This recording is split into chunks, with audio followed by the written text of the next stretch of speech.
येतो येतो. जय जय रघुवीर समर्थ. जय जय रघुवीर समर्थ. जय जय रघुवीर समर्थ. सदा सर्वदा योग तुझा घडावा, तुझे कारणी देह माझा पडावा. उपेक्षू नको गुणवंता अनंता, रघुनायका मागणे हेची आता. हनुमंतांची कुळवल्ली राममंडपा वेला गेली, श्रीराम भक्तीने फळली. रामदास बोले या नामे, शुका सारिखे पूर्ण वैराग्य जाचे. वसिष्ठा परिज्ञान योगेश्वराचे, कवी वाल्मिका सारिखा मान्य ऐसा. नमस्कार माझा सद्गुरु रामदासा, जयाचा जगी जन्म नामार्थ झाला. जयाने सदा वासनामात केला, जयाच्या मुखी सर्वदा नाम कीर्ती. नमस्कार त्या ब्रह्मचैतन्य मूर्ती, नेत्राने गुरुराजमूर्ती आपुली. मी जे धवा पाहिली, तू विष्णू शिव तूच दैवत मला. तू तात तू माऊली, झाला भाव मनात या मग करू कोणास पाचारण. प्रल्हाद गुरुराजया नित तुम्हा, माझे असो वंदन. जय जय रघुवीर समर्थ. सफला एकादशीच्या सगळ्यांना अगदी मनापासून शुभेच्छा. जय जय रघुवीर समर्थ. नमः शिवाय, नमः शिवाय, नमः शिवाय. रत्नैकल्पितमासनं हिमजलैर्स्नानं च दिव्याम्बरं, नानारत्नविभूषितं मृगमदामोदाङ्कितं चन्दनं. जातिचम्पकबिल्वपत्ररचितं पुष्पं च धूपं तथा दीपं देवदयानिधे पशुपते हृत्कल्पितं गृह्यतां. संवर्णे नवरत्नखण्डरचिते पात्रे घृतं पायसं, भक्षं पञ्चविधं पयोदधियुतं रम्भाफलं पायकं. शाकानामयुतं जलं रुचिकरं कर्पूरखण्डोज्ज्वलं, ताम्बूलं मनसा मया विरचितं भक्त्या प्रभो स्वीकुरु. छत्रं चामरयोर्यजं व्यजनकं चादर्शकं निर्मलं, वीणाभेरिमृदङ्गकाहलकला गीतं च नृत्यं तथा. साष्टाङ्गं प्रणतिस्तुतिर्बहुविधा हे तत्समस्तं मया, सङ्कल्पेन समर्पितं तव विभो पूजां गृहाण प्रभो.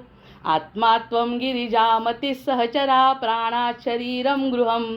पूजा ते विषयोपभोगरचना निद्रा समाधिस्थितिः. सञ्चारः पदयो प्रदक्षिणविधिः स्तोत्राणि सर्वा गिरौ. यद्यत्कर्म करोमि तत्तदखिलं शम्भो तवाराधनं. करचरणकृतं वा कायजं कर्मजं वा, श्रवणनयनजं वा मानसं वापराधं. विहितमविहितं वा सर्वमेतत्क्षमस्व. जय जय करुणाब्दे श्रीमहादेव शम्भो, श्रीमहादेव शम्भो. सानन्दमानन्दवने वसन्तम्, आनन्दकन्दं हतपापवृन्दं. वाराणसीनाथमनाथनाथं, श्रीविश्वनाथं शरणं प्रपद्ये. श्रीविश्वनाथं शरणं प्रपद्ये. श्रीविश्वनाथं शरणं प्रपद्ये. अशा पद्धतीने काशी विश्वेश्वराला नमस्कार करून आपण आजच्या या निरूपणाला सुरुवात करू. या ठिकाणी एकादशीचा अर्थ थोडक्यात आपल्याला तर सगळ्यांना माहिती आहे की 5 ज्ञानेंद्रिय आणि 5 कर्मेंद्रिय सोबत आपलं एक मन, ह्या 11 गोष्टी, सगळ्या गोष्टी भगवंताकडे वळवून जर एक असं लक्ष तयार केलं तर ते लक्ष म्हणजे भगवंत. बाकी सगळ्या गोष्टीतून लक्ष बाहेर काढून जर या 11 गोष्टी, इतक्या कठीण आहेत या गोष्टी, पण सारखी सारखी सारखी आराधना करत करत जर आपण ठरवलं तर अशा पद्धतीने जर आपण एक लक्ष 5 पंचेंद्रिय, 5 कर्मेंद्रिय आणि मुख्य म्हणजे आपलं जे अगदी कठीण असं मन आहे ते मन, अशी 11 इंद्रिय जर आपण भगवंताकडे वळवण्याचा थोडासा जरी प्रयत्न केला तर हा काशी विश्वनाथ जो आपल्या शरीरामध्ये आहे, देहामध्ये आहे, जो आत्मा आहे, तो खरंच अनायासे प्रसन्न होतो. आणि अशी अनुभूती खूप संतांना आलेली आहे. त्यामुळे हा एकादशीचा दिवस, हे जे पर्व, हे सगळं मार्गशीर्षाचं पर्व, या सगळ्या गोष्टीचा, सोमवारचा आनंद घेत आपण आपल्या प्रवचनाला सुरुवात करू.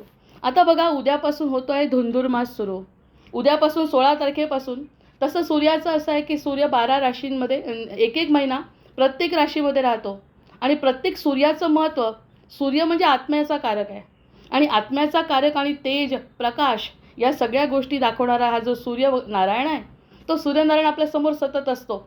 पण त्याचं भ्रमण जे चालू आहे त्यांचं प्रत्येक राशीमधून, त्या प्रत्येक राशीतल्या भ्रमणाला एक विशेष महत्त्व आहे. आतापर्यंत जो मार्गशीर्ष महिना आहे, आता उद्यापासून तो धनु राशीमध्ये प्रवेश करणार आहे. एक महिना 16 डिसेंबरपासून तर पुढे जवळपास 14 जानेवारीपर्यंत, म्हणजे संक्रांतीच्या आदल्या दिवशी भोगीपर्यंत तो धनु राशीमध्ये आहे. तर त्या धनुर्मासाचं खूप वैशिष्ट्य आहे. धनु राशीमधून जे भ्रमण करतो, आपल्याला मकर संक्रांतीचं महत्त्व आहेच पुढे. तर हे जे धनु राशीतून जे त्याचं संक्रमण आहे, त्या पूर्ण महिन्याला शून्यमास म्हणतात. आता शून्य आणि शंकर याचा संबंध जोडल्याशिवाय मी तरी राहणार नाही. कारण सोमवारचा दिवस मिळाला, शंकराची आराधना सुरू आहे आणि शून्य आलं. ज्या ठिकाणी शून्य आलं त्या ठिकाणी शंकर आलेच. म्हणजे शंकरांनी असणं आवश्यक आहे. जिथे शून्य कळेल, जिथे शून्यत्व असेल आणि त्या शून्यातूनच अनंत वृत्तींचा निर्माण होतो आणि त्या वृत्तींचं नियंत्रण करण्याचं काम हे शून्यापासून सुरू करायचं आहे. कारण आपल्या मायेचा जो पगडा पडला आहे वेगवेगळ्या प्रकारांनी, हे सगळं बाजूला करून शून्यत्व येणे हा शून्यमास, म्हणजे याला शून्यमास म्हणतात, ज्याला धुंधुरमास म्हणतात. आता प्रत्येक महिन्यामध्ये जर वैशिष्ट्य असेल तर त्या सगळ्या गोष्टींचा फायदा आपण घ्यावा. हे इतकं सुंदर हिंदू संस्कृती आपली आहे. दक्षिणायन आणि दक्षिणायनमध्ये असतं देवतांची रात्र, दक्षिणायनामध्ये देवतांची रात्र, उत्तरायणामध्ये असतं देवतांचा दिवस. आणि हा धुंधुरमास जो आहे ना मधला, मग त्याला मधला म्हणतो ना आपण, तो मास म्हणजे देवतांचा ब्रह्ममुहूर्त आहे. हे माहिती जर झालं तर काही ना काही आपल्या जीवनामध्ये बदल आपण करू की नाही. माहिती असतं, आजी आजोबांनी केलेलं असतं, पण आपण या सगळ्या गोष्टी जर वेगळ्या दृष्टीने बघितल्या तर मग आपल्याला त्याचं किंमत कळते आणि तसं करावं अशी वृत्ती निर्माण होते. आणि जे कळलं ते अनुभवल्यानंतर ती बोलण्याची सुद्धा इच्छा होते. प्रत्यक्षात मौन चांगलं आहे म्हणतात, शून्यत्व चांगलं आहे म्हणतात, पण ते शून्यत्व एकांतवासासाठी ठीक आहे. पण समजा ज्ञान वगैरे कुठे आपल्याला देवाणघेवाण करायची असेल तर या सगळ्या गोष्टींची चर्चा होणं आवश्यक आहे. हा जो देवतांचा ब्रह्ममुहूर्त आहे, म्हणजे देवतांची रात्र, देवतांचा दिवस, दक्षिणायन, उत्तरायण आणि मधला हा जो काळ आहे धुंधुरमास, त्या धुंधुरमासामध्ये देवतांची पहाट आणि ब्रह्ममुहूर्त, म्हणजे किती जागृत देवता असतील त्या. इतक्या जागृत देवता असताना जर बोलण्याचा विषय निघाला तर शून्य अवस्था असलेला जर साधक त्या ठिकाणी आला, म्हणजे शून्यावस्थेमध्ये आला, कोणताही एकादशीचा दिवस आहे आज, 11ही इंद्रियांचा थोडंसं नियंत्रण करून नुसता उपवास म्हणजे फराळावर केंद्रित न ठेवता जर आपण त्या देवतेच्या दृष्टीने जर बघायचा प्रयत्न केला आणि सगळी इंद्रिय एक क्षण जरी या ठिकाणी आणण्याचा प्रयत्न केला तर या धुंधुरमासामध्ये देवतांची पहाट आणि ब्रह्ममुहूर्ताचं फळ मिळतं म्हणतात. असा हा धुंधुरमास आहे. मग मकर संक्रांतीच्या आदल्या दिवशी जी भोगी येते, त्या भोगी म्हणजे मार्गशीर्ष अमावस्या, ज्या दिवशी आपल्याला सुट्टी आहे सत्संगाला, ती मार्गशीर्ष अमावस्या हा या महिन्याचा शेवटचा दिवस आहे. जे इतके दिवस आपल्याला उद्यापासून तर 15 तारखेपर्यंत जो काही दिवस असेल तोपर्यंत आपल्याला धुंधुरमासाची प्राप्ती होते. त्या क्षणी काय काय करायला पाहिजे, म्हणजेच आपला हा 16 डिसेंबर ते 14 जानेवारीपर्यंतचा हा जो काळ आहे तो धुंधुरमास आहे. आणि त्या धुंधुरमासामध्ये आपल्या साधकाची शून्यावस्था भगवंतांना अपेक्षित आहे. यावरती प्रत्येकजण आपलं चिंतन करू शकतात. बरं, प्रत्येकाला आपलं चिंतन, आपल्याला काय द्यायचं आहे आणि आपल्याला भगवंताकडून काय घ्यायचं आहे हे निश्चित हळूहळू या धुंधुरमासात नाही तर निदान पुढच्या धुंधुरमासात असं करत करत दरवर्षी काही ना काही साधकाची प्रगती होईल, याबद्दल खात्री आहे. मग आता या ठिकाणी म्हटलं आहे की बलिन शीतसंरोधात हेमंते प्रबलो नल भवती, म्हणजे आपला आयुर्वेद काय म्हणतो बघा, आयुर्वेद आणि आपलं अध्यात्म किती सारखं चालतं. ज्या ठिकाणी सकाळी लवकर भूक लागते म्हणतात, आणि ही गोष्ट आपण तर हा अनुभव घेतो आहे ना, सकाळी जर लवकर भूक लागते मग ही गोष्ट या महिन्यात घडते. मग दैर्घ्या दिशानान एतरी प्रात एव बुभुक्षितः भवती, म्हणजे या ठिकाणी आपल्याला भूक लागल्याशिवाय खायचं नाही आहे. भूक लागते हा नियम आहे. म्हणजे आता आपल्याला कसं आचरण करायचं हे सुद्धा धुंधुरमासाचं वैशिष्ट्य आपण करू शकतो. आपल्याला भूक लागते, लवकर लागते, पण भूक लागल्याशिवाय खायचं नाही. हे एक मोठं कठीण तत्व आहे. उगाचच खाणं हे आपलं जे ठरलं आहे त्यापेक्षा भूक लागली तेव्हाच खाल्लं पाहिजे. आणि भूक जर लागली तर खाण्याला विलंब करायचा नाही, हे सुद्धा दुसरं तत्व आहे. म्हणजे आपल्या भुकेकडे लक्ष देणं, म्हणजे आपल्या स्वतःकडे लक्ष ठेवणं, आपल्याला भूक किती केव्हा लागली आणि लागल्यानंतर थांबायचं नाही, हे असं करायचं आहे या महिन्यामध्ये.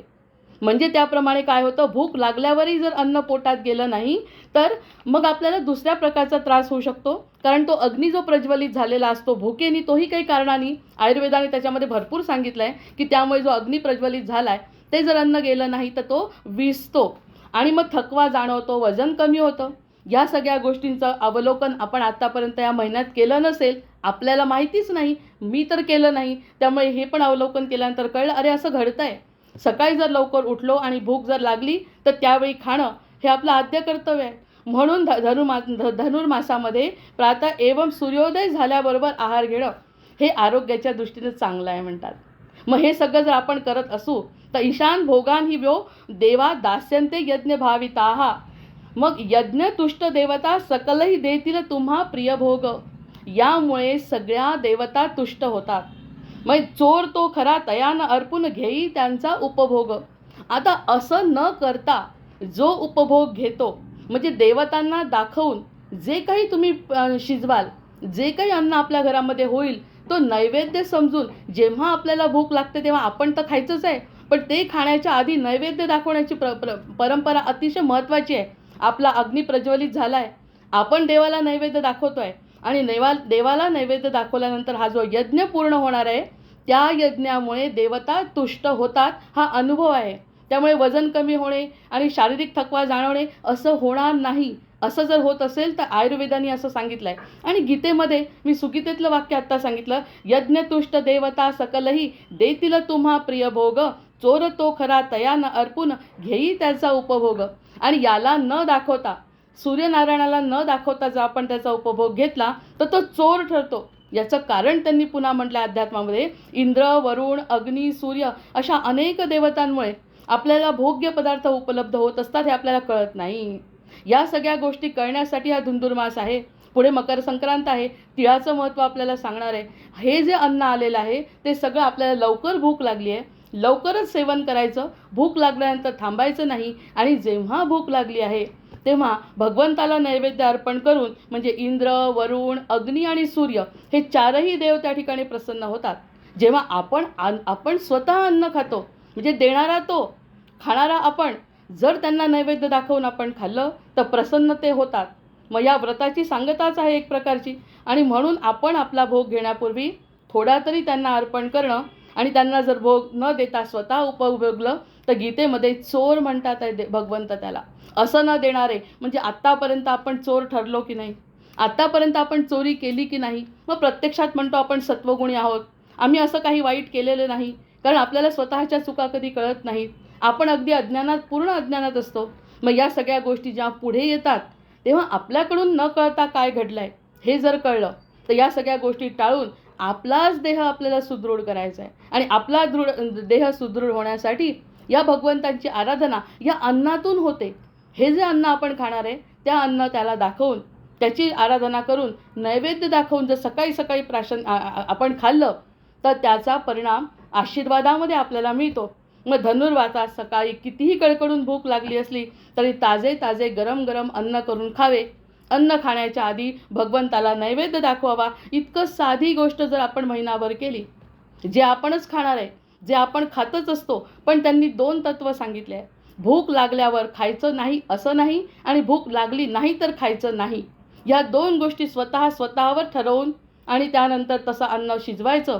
गरम गरम शिजवल्यानंतर त्याचा नैवेद्य भगवंताला दाखवायचा. या सगळ्या गोष्टी जर जमून आल्या तर मला नाही वाटत यात खूप मोठे नियम आहेत. हा नियम तर अगदी सर्वसाधारण नियम आहे. आपल्याला भूक लागली म्हणून खायचं, आपल्याला भूक लागली नाही म्हणून खायचं नाही, आणि आपल्याला भूक लागली तर फक्त त्याला नैवेद्य दाखवून खायचं. हे जर धुंधुर्मासामध्ये केलं तर त्या शून्य मासामध्ये जर केलं तर आपली मती नाही म्हटलं तरी शरणागत होते. या सगळ्या गोष्टी शरणागत झाल्यामुळे, मी भगवंताला दाखवल्यामुळे, तू दिलेलं अन्न तुला आधी देते आणि मग तुझा प्रसाद म्हणून मी खाते असं म्हटल्यानंतर सगळ्या देवता, कोणकोणत्या देवता सांगितलं आतापर्यंत की इंद्र, वरुण, अग्नी आणि सूर्य या 4 देवता तुष्ट होतात. हे धुंधुर्मासाचं वैशिष्ट्य सांगितलं. त्यानंतर आरोग्यशास्त्रामध्ये आणि धर्मशास्त्रामध्ये सुद्धा याचा मेळ आहे की पौराणिक म्हणजे महापद्म आणि कर्कोटक नामक 2 नाग. आता हे थोडंसं माहितीपर. महापद्म आणि कर्कोटक नामाचे 2 नाग कृष्णाच्या सूर्याच्या सोबत असतात या दिवसामध्ये. मग आपल्याला माहिती झाल्याबरोबर आपण त्या सूर्याकडे तशा दृष्टीने बघू, दिसो किंवा न दिसो. महापद्म आणि कर्कोटक नामाचे 2 नाग, आप आणि वात नामक 2 राक्षस, त्यानंतर त्यांनी तार्क्ष आणि अरिष्टनेमी नावाचे 2 यक्ष, अंशु आणि भंग नावाचे 2 आदित्य, चित्रांगद आणि अरण्यू नावाचे 2 गंधर्व, सहा आणि सहस्या नामक 2 अप्सरा, क्रतू आणि कश्यप नावाचे 2 ऋषी, हे सगळे सूर्याच्या रथासोबत भ्रमण करत असतात. कोणत्या महिन्यात? धुंधुर्मासामध्ये. इतके सगळे लोक त्याच्यासोबत घेऊन सूर्य आपला भ्रमण करत असतो. हे जर आपल्याला कळलं तर दृष्टी नसली, दृष्टी सूर्याकडे टाकल्यानंतर नुसती माहिती झाल्याबरोबर सूर्यदेवा इतकं सगळं घेऊन तू भ्रमण करतोय आमच्यासाठी, इतकं पुष्ट प्रकारचं अन्न आमच्यासाठी तयार करतो आणि आमच्या अग्नीमध्ये आम्हाला भूक लागल्यावर आम्ही खातोय आणि आम्ही खाल्ल्यानंतर मी तुला नैवेद्य दाखवल्यामुळे माझ्या बुद्धीची शरणागती का? कारण इतकं सगळं घेऊन तू भ्रमण करतो आमच्यासाठी, आमच्या कल्याणाकरता. ही बुद्धी. कोणाचं तरी व्हिडिओ सुरू आहे, बंद करा. कौशल्य आणि बौद्धिक चातुर्य वृद्धिंगत करण्यासाठी हा कालावधी उत्तम असल्याची सुद्धा मान्यता आहे. मग हे सगळं जर कळल्यानंतर आपल्याला जर लक्षात आलं की हे सगळं आपल्यासाठी करणं आवश्यक आहे, मग कळलं कसं? ही कळली कशी बुद्धी मला? आत्तापर्यंत जी बुद्धी इतर ठिकाणी फिरत होती ती बुद्धी नेमकी धुंधुर्मासाकडे वळली कशी? मग हे सगळं शिवाचं तत्व आहे. हे सगळं शिवतत्व आहे. गुरुचा महिमा संपला, जेव्हा गुरुचरित्राचा हा जो महिना संपला, मार्गशीर्षाचा सुरू आहे, त्या ठिकाणी गुरुतत्व शिवामध्ये दिसायला लागलं आणि ही सुद्धा दृष्टी त्यांच्याच कृपेने मिळते. अरे शिवाचा संसार कसा आहे? शिव महादेव का आहे? मग हे महादेव असल्यामुळे हे सगळं कळण्यासाठी जी बुद्धी लागते ती बुद्धी कोण देतं? अविनाश सर व्हिडिओ बंद करा. जेव्हा जी ही बुद्धी लागते आपल्याला, आपला व्हिडिओ बंद करा, प्रवचनाला व्यत्यय येतोय. हे जे शून्य तत्व येण्यासाठी जे आवश्यक आहे की नाही, हे जे शून्यता येण्यासाठी ही बुद्धी. आता 11 मन जे 10 ज्ञानेंद्रिय पंचेंद्रिय करून जे 11वं मन शांत होतं का कधीतरी लवकर? हे धुंधुर्मासाचा महिमा कळणे, प्रत्येक महिन्याचा महिमा कळणे, सूर्याच्या समोर एवढ्या अप्सरा घेऊन तो फिरतो आहे, हे सगळं अन्न आपल्यासाठी तयार करतोय, हे सगळं जाण्यासाठी किती गोष्टी मला सोडाव्या लागल्या. हे जेव्हा मला बघायचं आहे विशिष्ट असं काहीतरी, म्हणजे गुरुची दुर्बीण लागल्याशिवाय, जेव्हा गुरु दुर्बिणीने एखादा ग्रह दाखवतो तेव्हा तो गुरुग्रह दिसतो, अन्यथा आपल्याला ग्रह जसे दिसत नाही. तशी ही जी दुर्बीण आहे ना, ती दुर्बीण कोण लावतं आणि कुठे लागते ती दुर्बीण? ती आपल्या बुद्धीमध्ये. प्रत्येक तत्वशास्त्र आपल्या बुद्धीला पटलं तर आपण करतो. जोपर्यंत शिकले सवरले लोक आहेत ते बुद्धीला पटल्याशिवाय करत नाही आणि ती बुद्धी मान्यही करत नाही. आत्तापर्यंत जे काही मला करायचं आहे तेच करायचं असं म्हणणारी बुद्धी सरळ मान्य करत नाही. हा धुंधुर्मास काय आत्ता आला का? किंवा हा जो मकर संक्रांती येणारी आत्ता येणार आहे? वर्षानुवर्ष येत आहे, पण बुद्धी वळत नाही जोपर्यंत तिकडे, तोपर्यंत त्याचा फायदा आपल्याला होत नाही, आत्मकल्याण होत नाही. मग आत्मकल्याण करण्यासाठी गणेश दर्शन आवश्यक आहे सगळ्यात सुरुवातीला. आणि गणेश कोण आहे? आपल्या शिवाचा पुत्र आहे. शिवाचा पूर्ण संसार सांगायचा असेल ना तर एकेका दिवशी एक एक तत्व घेतलं तरी कमी पडेल. हा जो गणेश आहे त्यांचा पुत्र कार्तिकेयाची माहिती आपण मागच्या निरूपणामध्ये ऐकलं की कार्तिकेयाचं काय मोठं महात्म्य आहे, ज्यांनी शंकरांना सुद्धा मंत्र दिलेला आहे. मग या सगळ्या गोष्टी सांगत असताना आपला गणेश जो आहे तो आत्मदर्शनाचा भाव निर्माण करण्यासाठी गणेश तत्व आहे. त्यांचाच मुलगा आहे. कुणाचा? शिवाचा मुलगा गणेश. मग योग्य माणूस, योग्य गुरु आणि योग्य वारसा याचा मार्ग मानव जीवनामध्ये सखोल सत्य म्हणजे ईश्वर मनुष्याला शब्दांनी नाही कळत तर त्याच्या चरित्राने ओळखतात. आपल्या शब्दांना काय किंमत आहे? कितीतरी बोलघेवडे लोक असतात, त्यांच्या बोलण्यामुळे कोणी बदलत नाही हो. कुणाच्या बोलण्याने कुणी बदललं असं होत नाही. जोपर्यंत त्याचं चरित्र समोर येत नाही ना किंवा त्याचं वागणं दिसत नाही ना तोपर्यंत मनुष्य त्याच्याकडे आकृष्टच होत नाही. मग ज्या ठिकाणी ही वृत्ती किंवा बुद्धी आकृष्ट होते म्हणजेच नक्कीच काहीतरी भव्य दिव्य दिसलेलं असणार या दृष्टीला. ही दृष्टी वळवण्याचं कार्य, जिथे चांगलं दिसतं ते दाखवण्याचं कार्य म्हणजे आपल्या बुद्धीचे देवता गणपती करत असतो. गणपतीला जर आपण नमन केलं सगळ्यात पहिल्यांदा म्हणजे आपण सुरुवातच करतोय आता धुंधुर्मासापासून आपल्या जीवनामध्ये बदल करण्याची जर सुरुवात करायचा प्रयत्न केला तर सगळ्यात पहिल्याला गणेशाला वंदन करायचं आहे. कारण कोणीही धनानी नाही कोणाला ओळखत, तर कोणी कर्मानी ओळखतं, त्याच्या चरित्रावरून प्रत्येकाला ओळखतं. मग योग्य माणूस व्हायचं असेल, हे सगळ्यात मोठं तप आहे, हे गणपती सांगतो. आपल्याला जर योग्य माणूस व्हायचं असेल तर तुम्हाला सर्वसाधारण जगून चालणार नाही. तुम्ही सर्वसाधारणांसारखे जगाल आणि खाणं पिणं आणि झोपणं एवढं जर करत असाल तर तुमच्या जीवनाला काहीही आधार मिळणार नाही, तुमचं कल्याण होणार नाही. हे सांगणारी गणपतीची बुद्धी आहे. सगळ्यात पहिल्यांदा गणपतीला आराधन. त्यामुळे त्यांनी सांगितलं हे सगळ्यात मोठं तप आहे, जे आपण जस्ट कॅज्युअल घेतो आहे. जीवन आलं आहे आणि जगतो आहे अशा प्रकारचं न जगता कोणतं तरी तप, कोणती तरी दृष्टी, तुमचं मन कुठेतरी तर वळवावं लागेल आणि ते वळवण्याची बुद्धी मी तुम्हाला देतो, असं सांगणारा आपला गणेश आहे. त्या गणेशाची आराधना केल्याने योग्य गुरु ओळखला जातो. योग्य गुरु ओळखणे मग ही सगळ्यात मोठी कृपा आहे आपल्यावरती. आतापर्यंतचा जो गोंधळ होता, इकडे तिकडे बघून आपलं स्वतःचं आयुष्य जर आपण बघितलं तर कोणत्याही प्रकारचा अंकुश त्या वागण्यावर नाही आहे. मग कोणत्याही प्रकारचं निरंकुश वागणं जर असेल तर त्या ठिकाणी गणेशाची कृपा झाली असं म्हणता येणार नाही. आणि गणेश तत्व असं म्हणताय की बोलून कोणाला सुधरवता येत नाही. तुमच्या आचरणामध्ये, तुमच्या कृतीमध्ये जर बदल झाला तर बाकी सगळेजण तुमच्या मागे येतील किंवा तुम्हीसुद्धा त्या व्यक्तीच्या मागे जाल ज्या ठिकाणी त्यांच्या कृतीमध्ये आणि वर्तनामध्ये बदल झाला आहे. उदाहरणार्थ आता आपण 1 महिन्याचं ऐकलं आणि त्या 1 महिन्याच्या ऐकल्यानंतर जर खरंच कोणीतरी बदल केला असेल तर या बोलण्याचा परिणाम झाला असं म्हणायला हरकत नाही. म्हणजे शब्दाला, वाचेला त्या ठिकाणी किंमत नाही, त्या ठिकाणी तपाला, वागण्याला, चारित्र्याला किंमत आहे. हे असं गणेश तत्व आपल्याला सांगतं, जे शंकरांचाच मुलगा आहे, शंकरांचाच पुत्र आहे. आणि योग्य चरित्र मागे ठेवणं हा सगळ्यात मोठा वारसा आहे. आत्तापर्यंत संत सज्जनांनी काय केलं, आपल्या मागे काय ठेवलं, त्यांनी कोणती परंपरा ठेवली आहे आणि त्यांनी कोणती संपत्ती ठेवली आहे, त्यांनी काय ठेवलं आहे आपल्या मागे, वेद ठेवले आहे, त्यांचं चारित्र्य ठेवलं आहे, त्यांची परंपरा आपल्या मागे ठेवली आहे. ती परंपरा म्हणजे गुरु परंपरा आहे, जी शाश्वत आहे, जी सुरुवातीपासून आहे, जी आता आहे आणि पुढेही राहणार आहे. अशी परंपरा ज्या गुरूंनी ठेवली तो गुरु ओळखता येण्यासाठी गणेशाची कृपा आवश्यक आहे. जय जय रघुवीर समर्थ. अशी एकदा गणेशाची कृपा झाली की मग आपल्या जीवनामध्ये योग्य माणूस येणे, त्या योग्य माणसाचं चरित्र आपल्याला आवडणे आणि त्या चरित्रामध्ये त्यांनी जे काही मागे ठेवला आहे तो वारसा पुढे नेण्याचं कार्य हा आपला प्रत्येक जीव करण्याचा प्रयत्न करतो. मग ही साधी गोष्ट आहे का? हे अतिशय मोठी तपश्चर्या आहे. मग तपश्चर्या असल्यामुळे त्याप्रमाणे तसं वर्तन करणे ही आपली तो जबाबदारी समजतो. केव्हा? हे सगळं गणेश तत्व आपल्यावरती कृपाधिष्ठित झालं असेल तेव्हा. मग सत्याचा प्रभाव शब्दांमुळे पडत नाही. कुणी कितीही बोललं तरी त्याचा प्रभाव पडत नाही. उलट जर तो व्यक्ती तसा वागत असेल तर त्या व्यक्तीच्या वागण्यातून जो मुलगा शिकतो, गुरूंच्या वागण्यातून जसा शिष्य शिकतो, वडिलांच्या वागण्यातून जसा मुलगा शिकतो, आईच्या वागण्यातून जशी मुलगी शिकते, वेगळे संस्कार करावे लागत नाही. म्हणजे बोलण्यापेक्षा चरित्र आणि वागणूक हे महत्त्वाचं आहे, हे आपल्याला गणेश तत्व शिकवतं. कारण गणेशांनी कोणतंही प्रवचन दिलं नाही असं त्यांनी म्हटलं आहे.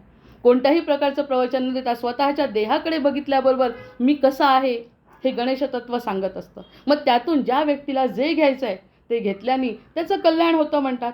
मग एखादा योग्य माणूस ज्याची नियत स्वच्छ, कर्म सत्य आणि वर्तन विनम्र असेल तर तो बोलला नाही तरीही उपदेश होतो. तो बोलला नाही तरीसुद्धा उपदेश होतो. मौन. मग मौनावर जर आपण आलो तर मौन आणि शून्य सारखंच आहे की नाही? मग हा शून्य मास आहे आजचा. मौन म्हणजे न बोलणे, शून्य म्हणजे त्यामध्ये मनामध्ये कोणत्याही प्रकारचा विचार नाही आहे. निर्विकार निर्विकल्प असं जर मन तयार झालं तर त्या मनामध्ये ज्याची कशाची पेरणी केली ती पक्की होते आणि अतिशय सुंदर असं डौलदार असं आपल्याला पीक आलेलं दिसतं ज्या ठिकाणी शून्य असेल. जर खराब असेल, सडलेलं जर बी असेल त्या ठिकाणी चांगलं पीक येण्याची शक्यता नाही. मग ही जी शून्यता आहे, मौन आहे, या मौनामध्ये बाकी देव म्हणतो ह्या मौनातून तुला सगळं काही साध्य होणार आहे.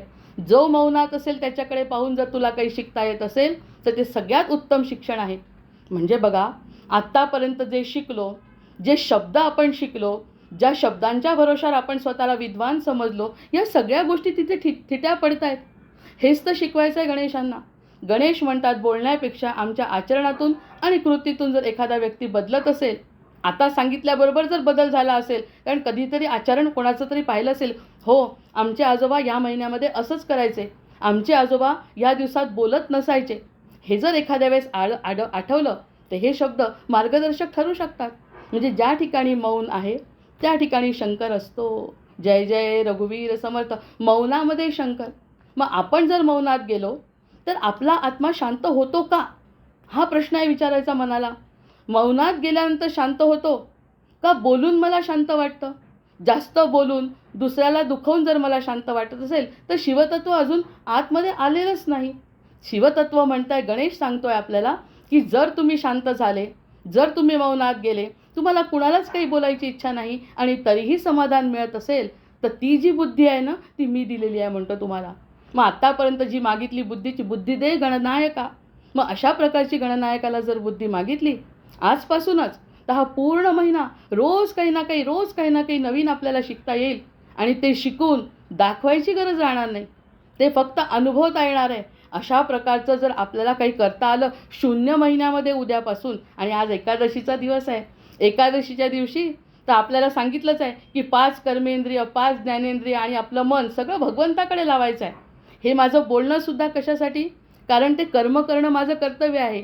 जर निरूपण ठरलं आहे म्हणून बोलायचं आहे, अन्यथा समजल्याने हा आनंद जो झाला आहे तो आनंद खरंच मला शब्दात व्यक्त करता येत नाही, त्या ठिकाणी गणपती तत्व आहे असं म्हणायला हरकत नाही. बुद्धी दे गणनायका. बोलते आहे कशासाठी की तो अनुभव येतो आहे, उद्या होणारा अनुभव मला आजच जर जाणवत असेल तर ते सांगण्याचा जो आनंद आहे तो आनंद म्हणजे अहंकाराचा आनंद नव्हे. त्या ठिकाणी काहीतरी कुणाला तरी त्यातून फायदा होणार आहे आणि त्या फायद्यातून हा पूर्ण महिना आनंदात जाऊन पुढे जो सूर्य येणार आहे त्याच्यासोबत अजून कोण राहणार आहे, तो कोणती आपल्यावरती कृपा करणार आहे, त्याला कोणतं दान आवश्यक आहे हे कळल्यानंतर आपल्या मनाची शून्यता आवश्यक आहे की नाही. आपल्या मनाची जेव्हा शून्यता आपल्याला सांभाळता येईल तेव्हा त्या सूर्याला आपल्यासाठी काय करायचं आहे, तर आत्म्याचा कारक सूर्य आहे आणि सूर्याचं भ्रमण प्रत्येक राशीमध्ये कसं वेगवेगळं करतं हे आपल्याला कोण सांगतं आहे, गणपती स्वतः सांगतो आहे. आणि त्याचा आकार कसा आहे बघा. आता बघा, प्रथमतः स्वतः आदर्श बना म्हणतो आहे गणपती. गणपती न बोलता काय सांगतो, तो बोलत नाही, त्यांनी प्रवचन केलेलं नाही आहे, त्यांनी कोणत्याही प्रकारचं विवेचनात्मक त्याचं बोलणं नाही आहे. तो उलट आपणच त्याला म्हणतो तू असा आहे, तू तसा आहे, तू तसा आहे.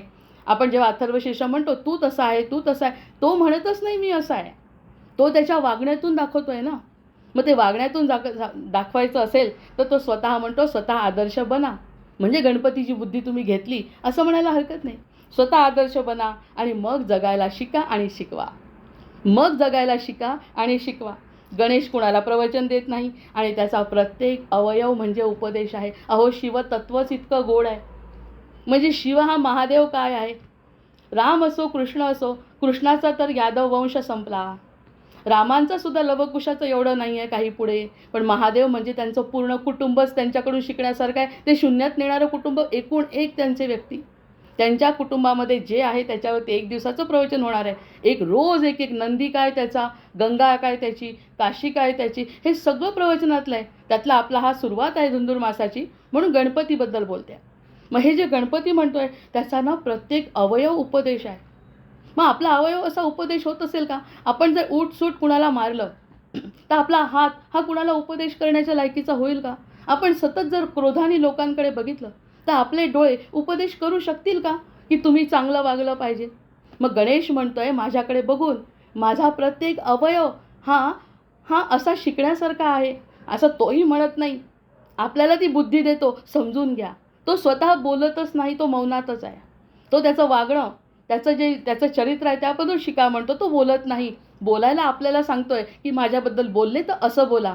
इथपर्यंत खाली तुम्हाला यायचं आहे, शून्यत्व येईपर्यंत, आणि शून्य आणि धुंदुरमासाची सुरुवात म्हणून हा विषय आहे. या ठिकाणी म्हटलं त्यांचं धैर्य. आता त्यांचं धैर्य बघितलं, त्यांचा साधा स्वभाव बघितला, त्यांचा संयम बघितला, त्यानंतर त्यांचं शांत मन, हे सगळं शांती जी त्यांची आहे ना, ते चरित्र सर्वोच्च ज्ञान आहे. ते जे ज्ञान आहे त्यांच्याजवळ, म्हणजे आता मला दुसरीकडे कुठे सर्वोच्च ज्ञान मिळवण्याची गरज नाही. मला फक्त गणपतीची बुद्धी मिळावी, गणपतीने मला बुद्धी द्यावी. एवढं जरी म्हटलं तर ती गणपती आपल्याला शून्याकडे नेणार आहे. जो धुंदुरमास उद्यापासून सुरू होणार आहे एकादशी दिवशी, कोणत्याही देवाला प्रार्थना करून शरण जाऊन उद्यापासून काय खाणार आहे मी, जे मला आवडतं तेच खाणार आहे, पण खात असताना त्या भगवंताला दाखवणार आहे, त्यामधले सगळे तत्त्व मी शोषून घेणार आहे आणि भगवंताचे आशीर्वाद घेणार आहे. अशा प्रकारचं गणेशाची वृत्ती माझ्या मनामध्ये निर्माण झाली तर गणेशाने बोललं माझ्याशी असं म्हणायला हरकत नाही.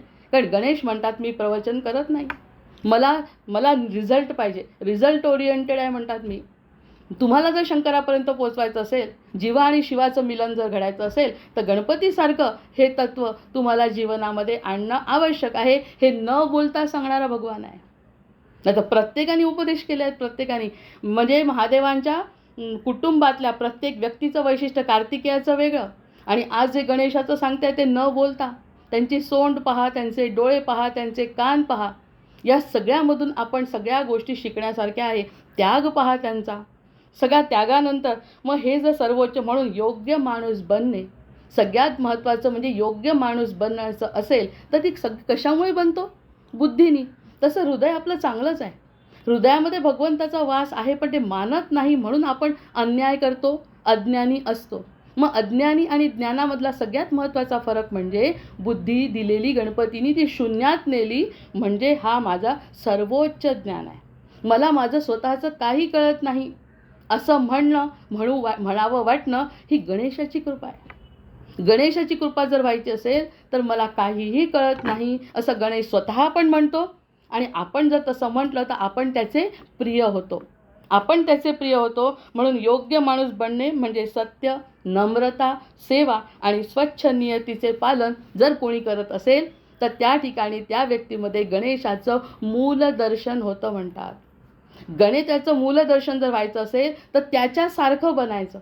आता वडिलांसारखा मुलगा बनतो की नाही, शिक्षकांसारखा विद्यार्थी करतोच की नाही, आईसारखी मुलगी करतेस की नाही, गुरुसारखं शिष्यांनी करावं की नाही. मग गणपतीच्या जवळ जर तुम्ही जाताय तर गणपतीसारखं तत्त्व आपल्यामध्ये जर कुठे दिसलं तर ते कोणतं आहे? सत्य. सत्य बोलीन नेहमी, नम्र राहीन, सेवा करीन आणि स्वच्छ चारित्र. या सगळ्या 4 गोष्टी आहारातून उद्यापासून प्रत्येक वेळी नतमस्तक होऊन शरणागती होऊन जर मला मिळालं तर ती गणेशाची कृपा आहे. गणेश बोलला नाही, कोणत्याही प्रकारचा बोलला नाही, पण मी जेव्हा त्याच्यासमोर नतमस्तक झाली, नतमस्तक झाल्याबरोबर त्यांनी सांगितलं माझ्यासारखं व्हायचं आहे, जबाबदार हो, जबाबदारी घ्यावी लागेल, बोलणं कमी, काम जास्त, चारित्र्यामध्ये बदल, हे सगळं जर घडत असेल तर मी तुला आशीर्वाद दिला. आणि त्याचं प्रूफ काय, त्याची सिद्धता काय, की मी तशी नम्र झाली, मी तशी शांत झाली, मी जशी निर्विकार झाली आणि उद्यापासून जी कोणती उपासना करत असेल त्या ठिकाणी शरणागत जर झाली तर सूर्यदेवाची कृपा, आत्म्याला शांत करणारी कृपा उद्यापासून मिळणार आहे. आपल्या हिंदू धर्मामध्ये तर संधी सुटतच नाही. हा महिना संपला तो महिना, तो महिना संपला तो महिना, एकादशा येतच राहतात, चतुर्दशी येतच राहते आणि सतत कोणती ना कोणती संधी आपल्याला मिळत राहते. डोळे उघडले तर संधी गेली असं म्हणता येत नाही. म्हणून त्याच्यासाठी एकच छोटं वाक्य आहे की जो स्वतः शुभ झाला तो शुभारंभ करू शकतो. जय जय रघुवीर समर्थ. म्हणजे आपण शुभ लाभ देऊन एखाद्या वास्तूमध्ये जेव्हा प्रवेश करतो तेव्हा ते लिहित असताना शुभ घडावं आणि लाभ व्हावा ही जी इच्छा असते ते आपल्यामध्ये घडणं, आपल्यामध्ये शुभ घडणं, आपल्याला त्याचा लाभ होणं, हे सगळं उद्यापासून शक्य आहे. आजचाही उपास आहेच आणि उद्यापासून गरम गरम जे खाणार आहे ते सगळं आपण त्याला दाखवून जर खाल्लं तर नम्रता येऊन मौनात जाऊन शून्यामध्ये जाऊन 0 महिना आपल्याला अनुभवता येईल अशी खात्री वाटते. कारण हे सगळे शास्त्र आहेत. हे सगळं कोणीतरी आता सगळे हिंदू शास्त्रांवरती रिसर्च चालू आहे, त्यामध्ये सगळं सिद्ध होत आहे की या महिन्यात केलेली ही उपासना फलदायी होतच असते. आणि ज्याच्या हृदयावर ईश्वराची इच्छा अवतरते तोच योग्य गुरुला ओळखू शकतो. ही एक मोठी गोष्ट आहे. अजून त्यांची कृपा होण्यासाठी योग्य गुरुला ओळखता येतं. त्याला श्रद्धा ही तर्कातून नाही तर कृपेतून होते. मी जर तर्क करत बसले, आत्तापर्यंत करतच होतो, सगळेजण आपण तर्कच करत होतो, असं कुठे असतं, तसं कुठे असतं. आणि आता जो देवव्रत येऊन गेला, एवढा मोठा दंडक्रम त्यांनी पूर्ण केला, त्यांनी सिद्ध केलं, तर्क वगैरे काही नसतो, दिसतंय स्पष्ट. माझी स्वतःची बुद्धी, माझे स्वतःचे कष्ट आणि गुरुची कृपा काहीही मिरॅकल, चमत्कार घडवू शकते, हे देवव्रताने सिद्ध केलं आहे. मग हे जर सिद्ध झाल्यावर आपल्यासारख्यांनी बोलायलाच पाहिजे की हे सिद्धशास्त्र आहे, कुणीही करू शकतं. त्यासाठी ती तपश्चर्या, गणपतीचा आशीर्वाद, प्रत्येक महिन्याच्या देवतेचा आशीर्वाद, अन्नाचा आशीर्वाद, प्रत्येकासोबत नमन करणे आणि स्वतः शून्यात राहणे. मुख्य म्हणजे मी कुणी नाही. जसं गणेश वागतात तसं जर वागलं तर कृपेतून ह्या सगळ्या होऊ शकतात. कारण पात्रता ही अंतःकरणातली सूक्ष्म प्रक्रिया आहे. ही जी पात्रता निर्माण करायची नाही हे मिळवायसाठी मग गुरुला ओळखण्यासाठी त्याच्यासारखं मुरावं लागतं, तसं करावं लागतं. आणि तसं केल्यानंतर जो काही आनंद त्या साधकाला होतो किंवा त्या शिष्याला होतो तेव्हा गुरु शांत होतात. हे आपल्याला गणपती तत्त्व शिकवतं. जय जय रघुवीर समर्थ. आता जी सत्याला स्वीकारू शकते. आता एक महत्त्वाची गोष्ट आहे, सत्य म्हटलं आपल्याला गणपतीनी की सत्य तुम्ही स्वीकारा. सत्य इतकं सोपं आहे का?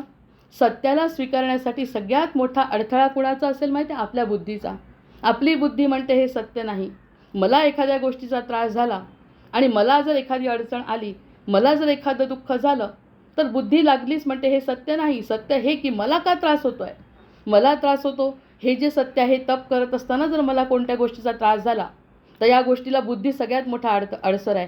त्यामुळे सत्यता जाणायची असेल, सत्यता स्वीकारण्याची असेल तर सगळ्यात पहिल्यांदा गणेशाच्या जवळ बसावं लागतं. आणि गणेश म्हणतो मी सगळं सत्य तुला स्वीकारायची बुद्धी देतो, फक्त तू नतमस्तक हो. आणि आता ह्यासाठी एक दुसरी गोष्ट आहे की गुरु मिळवण्यापूर्वी कृपा लागते आणि कृपा मिळाल्यावर गुरु दिसतात. आता असं येते सगळं. गुरु मिळवण्यासाठी गुरूंची कृपा लागते आणि गुरुची कृपा मिळाल्यावर या सगळ्या गोष्टी दिसायला लागतात.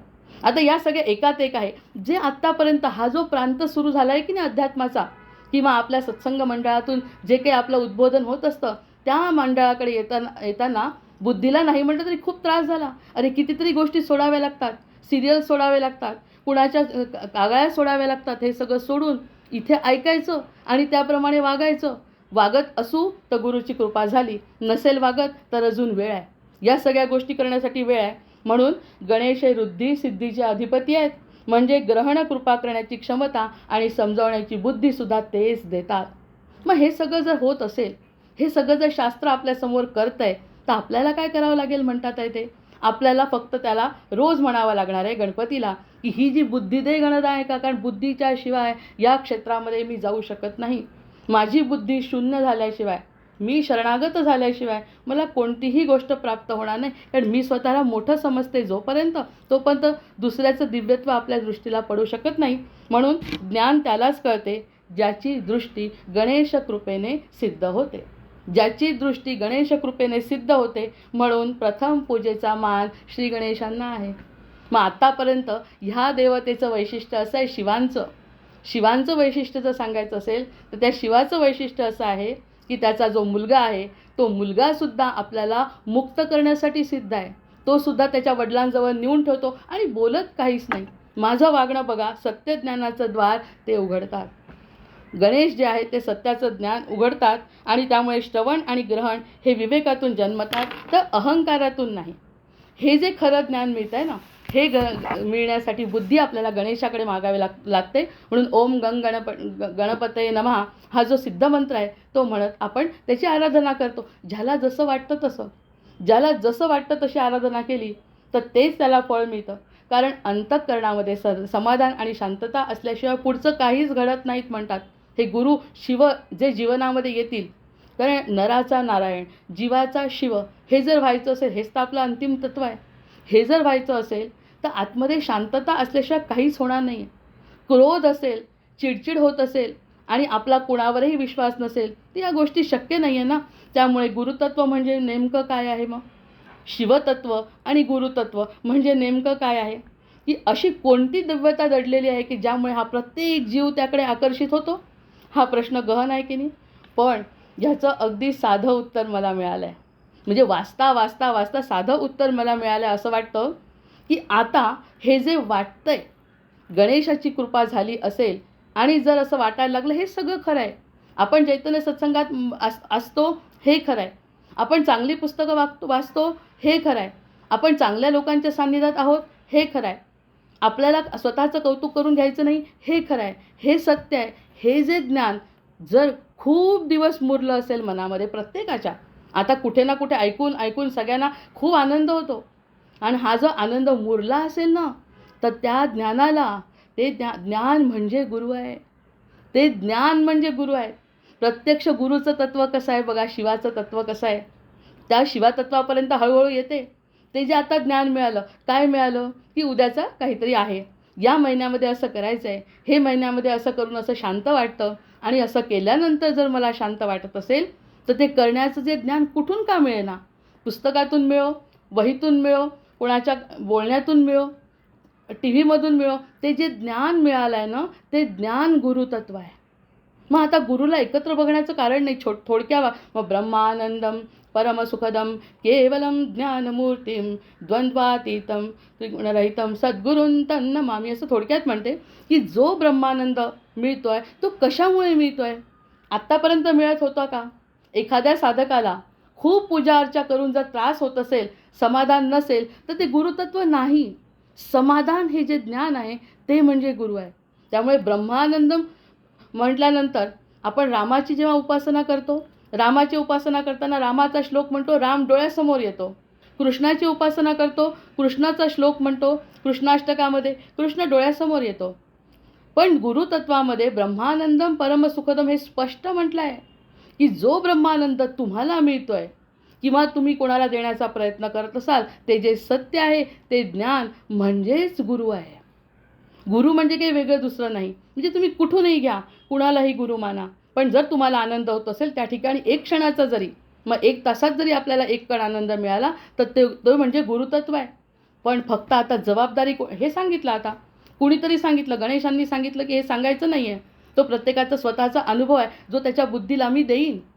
पण जर समजा असं कळलं तर तो ज्ञान टिकवण्याची जबाबदारी कोणाची आहे? मग आता जर मला कळलं की हे ज्ञान, हे सत्य, हे समाधान, हा आनंद हे म्हणजे गुरु आहे, माझे गुरु आहे, मग हा जो आनंद आहे तो टिकवण्याची जबाबदारी माझी नाही का? जसं वडिलांची जर प्रॉपर्टी पाहिजे असेल तर मुलगा वडिलांना जसं पाहिजे तसं वागतो आणि मग त्याची प्रॉपर्टी आपल्याला आपोआपच मिळते. तसं हे सत्य आहे, हे ज्ञान आहे आणि हेच जर मला टिकवायचं असेल तर ती जबाबदारी बाकी शिष्याला घ्यावी लागते. आधी कळलं पाहिजे आणि कळल्यानंतर ते आपल्याला टिकवायचं आहे, ही जबाबदारी. मग ती जागं करते, झोपेतून जागं करते. त्याचं उदाहरण त्या दिवशी परवाच्या दिवशी सांगितलं आहे आपल्याला की एक छान स्वप्न पडतं, त्या वाईट स्वप्न पडतं, छान नाही वाईट स्वप्न पडतं आणि त्या वाईट स्वप्नामध्ये आपल्याला जेल होते, इतका त्रास होतो, 14 वर्षाचा जेल आणि 15व्या वर्षी तुम्हाला फाशी. असं स्वप्न जेव्हा पडतं, मग फाशीचा दिवस जेव्हा येतो खूप त्रास होतो मनाला. अरे आता मला उद्या फाशी, म्हणजे रात्र तो स्वप्नामध्ये पूर्ण रडतच असतो. पण जसं घरातून कोणी तर त्याला उठवतं, अहो उठा, तुम्हाला ऑफिसला जायची वेळ आली आहे, त्यावेळी जसा तो फटकन जागा होतो, अरे हे तर स्वप्न होतं. हे जे आपण इतका वेळ दुःख भोगत होतो, हे सगळं जे आपल्याला वाटत होतं आपल्याला शिक्षा झाली आहे, आपण जजच्या समोर गेलो आहे आणि हे सगळं खोटं आहे, हे सगळं स्वप्न आहे. मी प्रत्यक्षामध्ये तर मला कंपनीत जायचं आहे आणि माझं प्रमोशन आहे आज. हे जेव्हा कळतं तेव्हा जी जागृती येते ना, ती जागृती म्हणजे तंद्रीतून जे झोपेतून जागा झाला की नाही व्यक्ती, की अरे ह्याच्यात आनंद आहे, हिला मिळाला, त्यांना मिळाला, आजोबांना मिळाला आणि संतांना मिळाला, तसाच आनंद माझ्यासाठी आहे. जे मी आत्तापर्यंत दुःख भोगत होतो ना, ते सगळं दुःख म्हणजे खोटं आहे, जसं स्वप्नामध्ये घडलं तसं घडलं आहे. हे कळल्याबरोबर ही जागृती म्हणजे गुरु आहे. गुरुचं रूप असं कसं उलगडत जातं आहे बघा. गुरु म्हणजे ज्ञान आहे, गुरु म्हणजे उलगडत जातो आणि गुरु हे पटवतो. आणखीन मग त्याच्या पुढे गेल्यावर गुरु पटवतो की आत्तापर्यंत जे आपण जीवन समजलो की नाही, आत्तापर्यंत जे जीवन आपण समजलो ते जीवन खरं नव्हतं, ते स्वप्नासारखं होतं. आता खरं जीवन सुरू झालं आहे आणि जे खरं सद्गुरूंची पूर्ण प्रक्रिया जर एका शब्दात सांगायची असेल तर ती म्हणजे अप्रमाद, म्हणजे जागृत होणे आणि जागृत होऊन जगणे. जागृत होणे आणि जागृत होऊन जगणे ही गुरुची प्रक्रिया आहे आणि ही गुरुची प्रक्रिया होती हो आतापर्यंत, पण कळतच का नव्हती? ते अज्ञानाचा जो पगडा होता तो आपण गणेश तत्वापासून दूर होतो. गणेश तत्व जेव्हा आपल्यामध्ये मुरलं, गणेशाला नमस्कार केला, गणेशाला वंदन केलं, शून्यात गेलो, जे खायचं आहे त्याचा नैवेद्य उद्यापासून दाखवला, त्या सगळ्या देवतांची कृपा जर मी घेतली तर जागृती नाही का येणार? आणि ती जागृती होणे आणि ते जागृती होऊन पुढचं जीवन जगणे, ह्याला गुरु म्हणतात. ह्याला गुरु म्हणतात. तो कोणाच्याही रूपात येऊ शकतो. प्रत्येकजण असं म्हणतं, कोणी लहान मुलगीसुद्धा, जसं दत्तात्रेयांनी 24 गुरु केले तसं कुणीही गुरु तुमच्या जीवनात येऊ शकतो. आणि ज्या गुरूंच्या शब्दांनी, ज्या गुरूंच्या चरित्रांनी, ज्या गुरूंच्या वागण्यानी, आशीर्वादांनी माझं जीवन बदललं ते सत्यज्ञान माझ्यासाठी आहे, बाकी सगळं खोटं आहे. बाकी सगळं खोटं आहे, मिथ्या आहे. माझ्यासाठी काय महत्त्वाचं आहे? माझ्यासाठी सत्य मिळालं आहे आणि ते सत्य जगण्याची शक्ती मला गुरूंनी द्यावी आणि ही बुद्धी मला गणेशांनी द्यावी. म्हणजे जीवाचं शिवामध्ये मिलन होण्यासाठी वेळ लागणार नाही. कारण प्रत्यक्षामध्ये ते म्हणतात 1 मिनिटं जरी तुम्ही समाधानी असाल ना, तर ते समाधान म्हणजे गुरुची कृपा आहे. आता त्या 1 मिनिटाच्या समाधानाला 1 तास कसं करायचं, 2 तास कसं करायचं, 10 तास कसं करायचं, 24 तास कसं करायचं, हे तुमचं तुम्ही ठरवा. तुम्हाला कळलं ना आता खरं काय आहे, सत्य काय आहे, तुमचं समाधान खरं आहे. तुम्ही दिल्यानंतर, भगवंताला दिल्यानंतर त्याची कृपा तुमच्यावरती झाली, हे जर सत्य आहे तर ते टिकवतच तुम्ही कितीही वाढवू शकता अमर्याद. कारण आपण शून्य झालो आहे शून्य मासात. शून्य मास म्हटलं आहे ना त्याला, त्या ठिकाणी आपण शून्य झालो आहे. मग जेव्हा मनुष्याला स्वतःच्या अस्तित्वाचं भान होतं, अरे मी तर असा आहे, आणि प्रत्यक्षामध्ये स्वप्नामध्ये रमून गेलो होतो. प्रत्यक्षामध्ये स्वप्न होतं, त्यात रमलो होतो. ज्या दोराला मी साप समजत होतो, तो अद्वैताचा सिद्धांत आहे मोठा. दोराला मी साप समजत होतो, प्रत्यक्षात तो सापच नव्हता. ज्याला मी भीत होतो त्यांनी माझं मरण आहे, पण अमरत्व त्याला न भिण्यामध्ये आहे, हे तत्त्व कळत आहे. अमरत्व केव्हा मिळतं आहे मला? जेव्हा आपल्याला असं वाटतं की मरण म्हणजे मरण नाहीच. या क्षणी जर मला आनंद होत असेल, तर तो आनंद जर टिकत असेल, तर देहाचं काही का झालं त्याला फरक पडत नाही. ही बुद्धी गणपती हे आपल्याला देतो आहे. अरे या देहाला किती मान द्यायचा, किती त्याच्या मागे मागे राहायचं, याच्याकडे लक्ष दे. तू स्वतः कोण आहे हे लक्षात घेतल्यानंतर जेव्हा मनुष्याला स्वतःच्या अस्तित्वाची जाणीव होती का आत्तापर्यंत आपल्याला, म्हणजे माझ्याबद्दल बोलते आहे बरं, जी आत्तापर्यंत जाणीव, आपण आपल्याला कोण समजत होतो, प्रत्यक्षामध्ये जे आपण नाही, जसं आपण स्वप्नात रमलो होतो तसंच आपण जीवनात रमलो होतो. मग त्या जीवन रमलेलं ते जीवनच नव्हतं. आणि आत्ता जे जीवन मिळालं आहे ते जीवन म्हणजे खरं जीवन आहे, ज्या ठिकाणी सद्गुरू माझ्या हृदयात बसलेले आहेत. असे सद्गुरू जेव्हा मिळतात तेव्हा जागृती सुरू होते, आणि जागृती सुरू झाल्यानंतर जीवन बदलून नाही का जाणार, आपोआप बदलं. मग आजवरचा प्रवासात माणूस स्वतःलाच ओळखू शकलेला नाही. आपणच नाही, जे कोणी आता तरी सत्संगात येतो त्यामुळे बऱ्याच गोष्टी कानावर पडतात, गोड ऐकतो. या सगळ्या गोष्टी न ऐकता जे स्वतःच्या मनाने आपण वागत होतो त्यामध्ये किती बरं आपल्याला आनंद मिळाला आत्तापर्यंत, आणि तो टिकला का? ते जेव्हा बुद्धीला मी शून्यामध्ये आणलं, अरे ते सगळं चालू राहत आहे. ते देहाचा व्यवहार आहे, तो देहाचा व्यवहार चालू राहणार आहे. अरे गणपती बाप्पा, मला अशी बुद्धी दे की तुझ्या वडिलांपर्यंत मी पोहोचली पाहिजे, आणि तुझे वडील जे आहे ना ते माझ्या जीवनाचं कल्याण करणार आहे. असं जेव्हा एखाद्या भक्ताला वाटतं, तेव्हा मनापासून वाटल्यानंतर तो जी काही कृती करतो ती सगळी कृती भगवंताला आवडते. आत्मा त्वं गिरिजामती सहचरा प्राणात शरीरम गृहम पूजा ते विषयोपभोग रचना निद्रा समाधी स्थिती संचारः पदयो प्रदक्षिणविधी स्तोत्राणि सर्वा गिरौ यद्यत् कर्म करोमि तत्तदखिलं शंभो तवाराधनं. जय जय रघुवीर समर्थ, जय जय रघुवीर समर्थ, जय जय रघुवीर समर्थ. भर्जन भव बीजाचे अर्जन सुख संपत्तीचे तर्जन यमदूताचे रामगर्जन बोला राम राम राम, बोला राम राम राम, बोला राम राम राम. आवाहनं न जानामि तवार्चन पूजांचैव न जानामि क्षम्यतां परमेश्वर, क्षम्यतां परमेश्वर, क्षम्यतां परमेश्वर. जय जय रघुवीर समर्थ. जय श्रीकृष्ण. जय श्री कृष्ण. आदरणीय समर्थ भक्त अपर्णाताई परांजपे